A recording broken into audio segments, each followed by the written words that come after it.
बाळा, तुझ्या आयुष्यातून काही माणसं अचानक दूर गेली आहेत ना.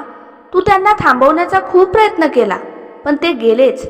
आणि आजही तुझ्या मनात एकच प्रश्न आहे, माझ्याच बाबतीत असं का झालं. तर हा संदेश पूर्ण ऐक, कारण कदाचित तुला या प्रश्नाचं उत्तर मिळेल. बाळा, प्रत्येक माणूस आपल्या आयुष्यात कायम राहण्यासाठी येत नाही. काही माणसं काही वर्षासाठी येतात, काही माणसं काही महिन्यासाठी येतात, तर काही फक्त एखादा धडा शिकवून निघून जातात. आणि जेव्हा एखादी व्यक्ती आपल्या आयुष्यातून दूर जाते ना, तेव्हा आपल्याला वाटतं माझ्याकडून काहीतरी चूक झाली असेल. आपण स्वतःला दोष देतो, जुन्या आठवणी पुन्हा पुन्हा आठवतो. त्यांनी काय म्हटलं होतं, आपण काय बोललो होतो, कुठे चूक झाली, हे सगळं मनात फिरत राहतं. पण बाळा, प्रत्येक नातं तुटण्यामागे तुझी चूक असते असं नाही. काही वेळा लोक बदलतात, त्यांची परिस्थिती बदलते, त्यांचे विचार बदलतात, आणि कधी कधी त्यांचा आपल्या आयुष्यातला वेळच संपलेला असतो. याचा अर्थ तू कमी पडला असं नाही. तू त्या नात्यासाठी मनापासून प्रयत्न केले असतील, तू समोरच्याला समजून घेतलं असेल, तू कितीतरी वेळा स्वतःची इच्छा बाजूला ठेवली असेल. पण नातं टिकवण्यासाठी एकट्या माणसाची मेहनत पुरेशी नसते. दोघांची इच्छा असावी लागते, दोघांनी एकमेकांना समजून घ्यावं लागतं. म्हणून बाळा, जो माणूस तुझ्या सोबत राहू इच्छित नाही, त्याला जबरदस्तीने धरून ठेवू नकोस. कारण हातातून निसटणाऱ्या माणसाला पकडून ठेवताना कधी कधी आपण स्वतःलाच हरवून बसतो. तुला कोणीतरी सोडलं असेल, पण त्याच्यासोबत तुझं आयुष्य संपलेलं नाही. एखादं नातं संपलं म्हणजे तुझं आयुष्य संपत नाही. एखाद्या व्यक्तीने तुला नाकारलं म्हणजे तू नाकारण्यासारखा नाहीस. एखाद्याने तुझी किंमत केली नाही म्हणजे तुझी किंमत कमी होत नाही.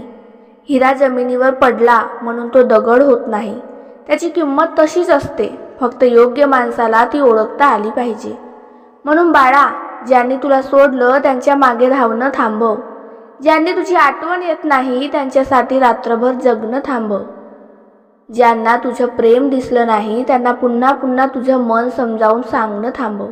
काही उत्तर मिळत नाही ती स्वीकारावी लागतात. त्याला नातं म्हणता येत नाही, हार मानणं. म्हणून एखादं नातं स्वीकारत असेल जे माझ्या हातात नाही, त्यासाठी मी माझं आयुष्य वाया कायम राहण्यासाठी येत नाही असं स्वतःला आपल्याला काहीतरी शिकवण्यासाठी. कधी स्वामी आपल्या आयुष्यातून काही लोकांना दूर करायला शिकवतो असं भविष्य मानतात. ओळखायला मार्ग आपल्यासाठी कोणी आपल्याला अधिक योग्य जातो की स्वतःला गमावून कोणालाही मिळवायचं नसतं. कदाचित तेच पुढे जाऊन संरक्षण ठरतं. म्हणून प्रत्येक जण तुझ्या काही काळानंतर मागे वळून पाहिलं आहेस, प्रत्येक जण प्रामाणिक असेल असं माणूस माझ्या मनापासून प्रेम करतोस म्हणून समोरचाही कारण त्याच प्रेम स्वतःला ओळखायला शिकलास. पण याचा अर्थ तू प्रेम करणं, स्वतःची किंमत करणं किंवा मदत करणं, झुकायचं सोडायचं आणि कुठे थांबायचं शिकलास. एक गोष्ट आज जर तुझ्या आयुष्यात स्वतःची व्यक्ती नाही तर त्या रिकाम्या जागेसाठी कर. सारखं स्वतःला तोडून नाही, जागेतून स्वतःसाठी स्वतःच्या आयुष्याचा त्याग करून नाही. तुझ्या मनाला वेळ दे, तुझ्या आवडीच्या त्या दुःखात स्वतःला स्वप्न पुन्हा उचल. आणि सर्वात महत्त्वाचं आणि शांत राहणं म्हणजे कमजोर स्वतःला पुन्हा एकदा प्रेम. कधी कधी शांत माणूस खूप काही समजलेला जगात कोणी तुझी साथ प्रत्येक प्रश्नाचं तरी तू स्वतःची साथ सोडून त्याला प्रत्येक पडशी गायचं नसतं. पुन्हा उठ, त्याला फक्त स्वतःची शांतता जपायची असते. तुला आठवणी त्रास म्हणून जर आजच्या कायम चुकीचं समजत असेल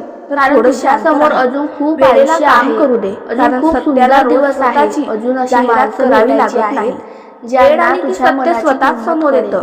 आणि कदाचित तुला ज्या गोष्टीचा शेवट वाटतो, उद्या तुझ्या कर्मातून तुझ्या उत्तर मिळेल. एका सुंदर तुला कमी समजत असतील, उद्या तुझी मेहनत त्यांना किंमत दाखव. स्वतःला म्हणून बाळा, लोकांच्या शब्दांनी स्वतःला त्याच्या मागे आयुष्य, तुझ्या कर्माने स्वतःला ओळख, त्याऐवजी स्वतःला प्रयत्नाने स्वतःला ओळख, तुझ्या मनाच्या स्वच्छतेने स्वतःला ओळख. तुला जर कधी अभिमान वाटलं आणि स्वामींच्या चरणी बस.